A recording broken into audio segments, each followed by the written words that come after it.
एक अंधी प्रतिदिन मंदिर के दरवाजे पर जाकर खड़ी होती।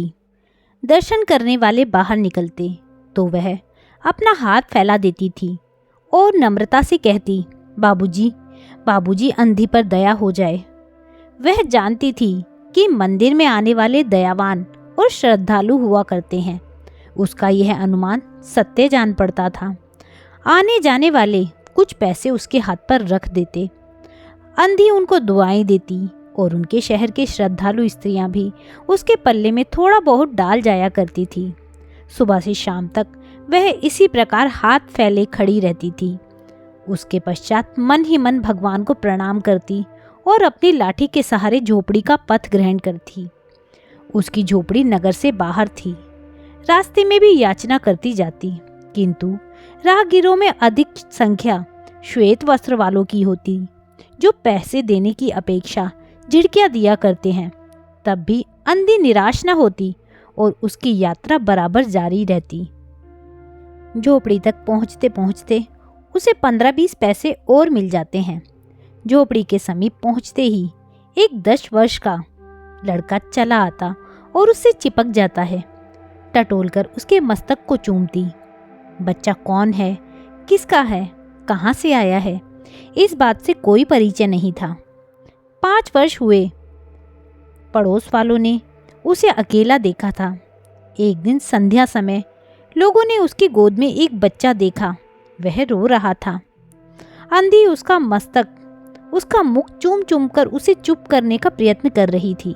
इस घटना के बारे में किसी ने भी अंधी औरत से कुछ न पूछा कि बच्चा किसका है। उसी दिन से यह बच्चा अंधी के पास था और प्रसन्न था। उसको वह अपने से अच्छा खिलाती और पहनाती। अंधी ने अपनी झोपड़ी में एक हांडी दबा रखी थी। संध्या समय जो कुछ मांगकर लाती उसमें डाल देती और उसे किसी वस्तु से ढक देती, इसलिए कि दूसरे व्यक्ति की दृष्टि उस पर ना पड़े। खाने के लिए अन्न काफ़ी मिल जाता था। उससे काम चलाती थी। पहले बच्चे को पेट भर खिलाती, फिर स्वयं खाती। रात को बच्चे को अपने वक्ष से लगाकर वहीं पड़ी रहती। प्रातःकाल होते ही उसको खिला पिलाकर फिर मंदिर के द्वार पर जाकर खड़ी हो जाती। काशी में सेठ बनारसी दास बहुत प्रसिद्ध व्यक्ति हैं। बच्चा बच्चा उनकी कोठी से परिचित है।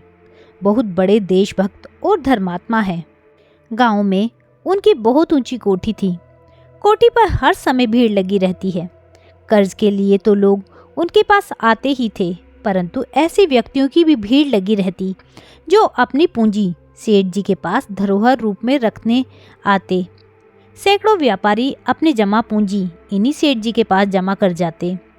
अंधी को भी यह बात याद आई, किंतु पता नहीं अब तक वह अपनी कमाई यहाँ जमा करने में क्यों डर रही थी। उसके पास काफ़ी रुपए हो गए थे। हांडी लगभग पूरी भर गई थी। उसको शंका थी कि कोई उसका धन चुरा न ले। एक दिन संध्या समय अंधी ने हांडी उखाड़ी और अपने फटे हुए आंचल से छिपाकर सेठ जी की कोठी पर पहुंची। सेठ जी वहीं खाता खोले खाते के पन्ने उलट रहे थे। उन्होंने पूछा, क्या है? अंधी ने हांडी उनके आगे रखी और डरते डरते कहा, सेठ जी, इसे आपने अपने पास जमा कर लीजिए। मैं अंधी अपाहिज कहाँ रखती फिरूंगी।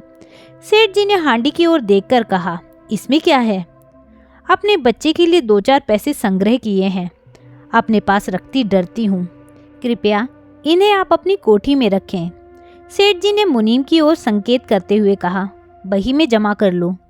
फिर बुढ़िया से पूछा, तेरा नाम क्या है?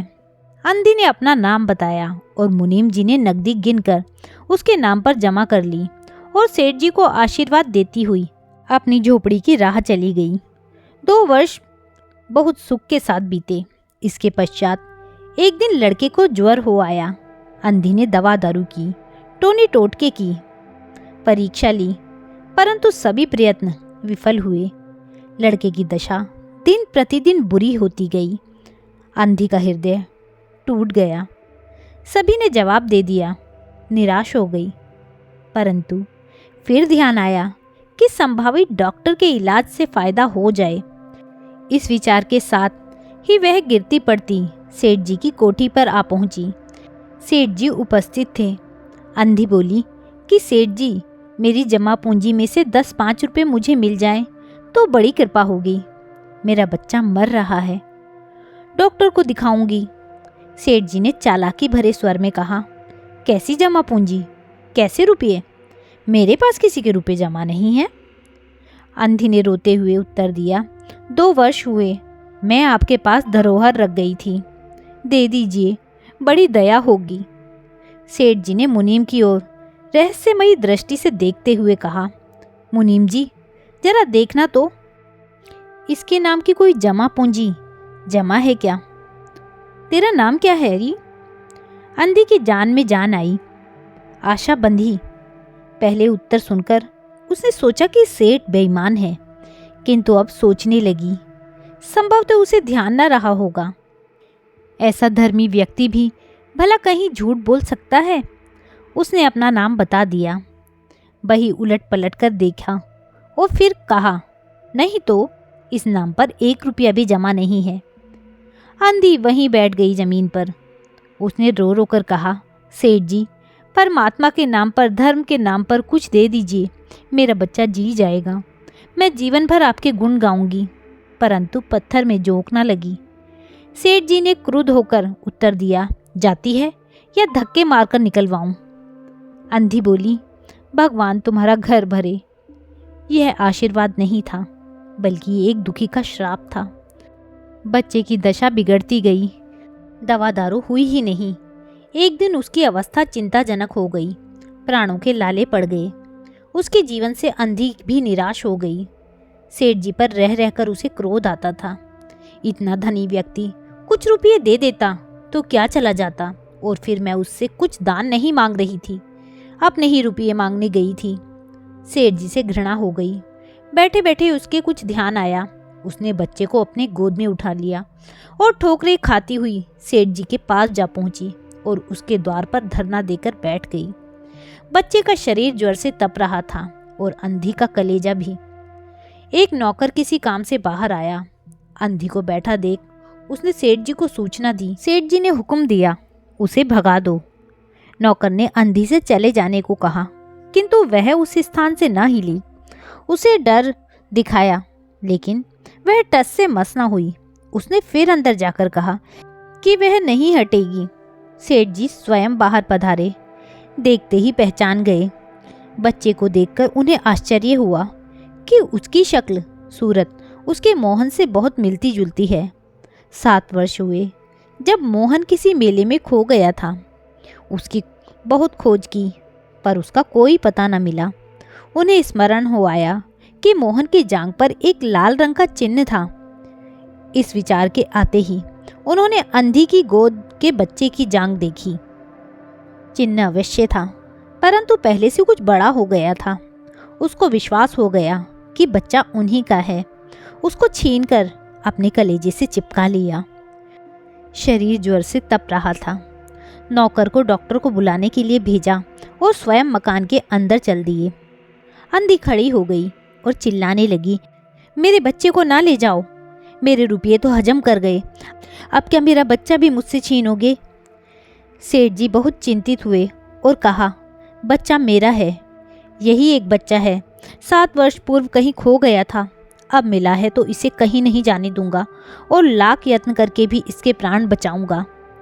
अंधी ने एक जोर का ठहाका लगाया, तुम्हारा बच्चा है इसलिए लाख यत्न करके भी उसे बचाओगे? मेरा बच्चा होता तो उसे मर जाने देते। क्यों, यह भी कोई न्याय है? इतने दिनों तक खून पसीना करके उसको पाला, मैं उसको अपने हाथों से नहीं जाने दूंगी। सेठ जी की अजीब दशा थी, कुछ करते बन नहीं पड़ता था। कुछ देर वहीं मौन खड़े रहे, फिर मकान के अंदर चले गए। अंधी कुछ समय तक खड़ी रोती रही, फिर वह भी अपनी झोपड़ी की ओर चली गई। दूसरे दिन प्रातःकाल प्रभु की कृपा हुई, यह दवाई के जादू का सा प्रभाव दिखा। दवाई ने जादू का सा प्रभाव दिखाया। मोहन का ज्वर उतर गया। होश आने पर उसने आंखें खोली तो सर्वप्रथम उसकी ज़बान से निकला माँ, और अपरिचित शक्लों को देखकर उसने अपने नेत्र फिर से बंद कर लिए। उस समय से उसका ज्वर फिर अधिक होना आरंभ हो गया। माँ की रट लगी हुई थी, डॉक्टर ने जवाब दे दिया था। सेठ जी के हाथ पांव फूल गए, चारों ओर अंधेरा दिखाई पड़ने लगा। क्या करूं, एक ही बच्चा है, इतने दिनों बाद भी मिला तो मृत्यु उसको अपने चंगुल में दबा रही है, इसे कैसे बचाऊं? जैसे ही उसको अंधी का ध्यान आया, पत्नी को बाहर भेजा कि देखो कहीं वह अभी द्वार पर तो ना बैठी हो, परंतु वह वहां नहीं थी। सेठ जी ने फिटिंग तैयार कराई और बस्ती से बाहर उसकी झोपड़ी पर पहुंचे। झोपड़ी बिना द्वार की थी। अंदर गए तो देखा अंधी एक फटे पुराने टाट पर पड़ी है और उसके नेत्रों से अश्रु बह रहे हैं। सेठ जी ने धीरे से उसको हिलाया। उसका शरीर अग्नि की भांति जल रहा था। सेठ जी ने कहा, बुढ़िया, तेरा बच्चा मर रहा है। डॉक्टर निराश हो गए। हर पल वह तुझे पुकारता है, अब तू ही उसके प्राण बचा सकती है। चल और मेरे नहीं नहीं अपने बच्चे की जान बचा ले। अंधी ने उत्तर दिया, मरता है तो मरने दो, मैं भी मर रही हूँ। हम दोनों स्वर्ग में फिर से माँ बेटे की तरह मिल जाएंगे। इस लोक में सुख नहीं है, वहाँ मेरा बच्चा सुख से रहेगा। मैं वहाँ उसकी सुचारू रूप से सेवा करूँगी। सेठ जी रो दिए। आज तक उन्होंने किसी के सामने सिर नहीं झुकाया था, किंतु इस समय अंधी के पांव पर गिर पड़े। रोकर कहा, ममता की लाज रख लो, तुम भी उसकी माँ हो। चलो, तुम्हारे जाने से वह बच जाएगा। ममता की पुकार ने अंधी को विकल कर दिया। उसने तुरंत कहा, अच्छा चलो सेठ जी। सहारा देकर उसे बाहर लाए और फिटन पर बिठा दिया। फिटन घर की ओर दौड़ने लगी। उस समय सेठ जी और अंधी भिखारिन दोनों की एक दशा थी। दोनों की यही इच्छा थी, किसी तरह अपने बच्चे के पास पहुंच जाए। कोठी आ गई। सेठ जी ने सहारा देकर अंधी को उतारा और अंदर ले गए। भीतर जाकर अंधी ने मोहन के माथे पर हाथ फेरा। मोहन पहचान गया कि उसकी माँ का हाथ है। उसने तुरंत नेत्र खोल दिए और उसे अपने समीप खड़े हुए देखकर कहा, माँ, तुम आ गई। अंधी ने भरे स्वर में उत्तर दिया, हाँ बेटा, तुम्हें छोड़कर कहाँ जा सकती हूँ। अंधी भिखारिन मोहन के सिरहाने बैठ गई और उसने मोहन का सिर अपनी गोद में रख लिया। उसको बहुत सुख अनुभव हुआ और वह उसके गोद में तुरंत सो गया। दूसरे दिन से मोहन की दशा अच्छी होने लगी और 10-15 दिन में मोहन बिल्कुल स्वस्थ हो गया। जो काम हकीमों के जोशांदे, वैद्यों की पुड़िया और डॉक्टरों की मिक्सचर ना कर सके, वह काम एक माँ के प्यार ने पूरा कर दिया। मोहन अब पूरी तरह स्वस्थ हो गया। अंधी भिखारन अब जाने को कहने लगी। सेठ जी ने उसे रोकने की कोशिश की, लेकिन वह नहीं रुकी। सेठ जी ने उसे एक पोटली देनी चाहिए, तो अंधी ने कहा, इसमें क्या है? सेठ जी ने कहा, इसमें तुम्हारी धरोहर है, तुम्हारे रुपये। अंधी ने बात काट कर कहा, यह रुपये तो मैंने तुम्हारे मोहन के लिए संग्रह किए थे, उसी को दे देना। अंधी ने थैली वहीं छोड़ दी और लाठी टेकती हुई जल्दी बाहर निकल गई। बाहर निकलकर फिर उसने उस घर की ओर नेत्र उठाए। उसके नेत्रों से अश्रु बह रहे थे, किंतु वह एक भिखारी होते हुए भी सेठ से भी महान थी। इस समय सेठ याचक था और वह दाता थी। तो दोस्तों, यह थी कहानी भिखारिन। आपको यह कहानी कैसी लगी मुझे कमेंट करके ज़रूर बताइएगा। यदि आपको कहानी अच्छी लगी हो, यदि इस कहानी ने आपके मन को छुआ हो, तो इस कहानी को लाइक कीजिएगा, शेयर कीजिएगा और मेरे चैनल को सब्सक्राइब करना ना भूलिएगा। कहानी सुनने के लिए बहुत बहुत धन्यवाद।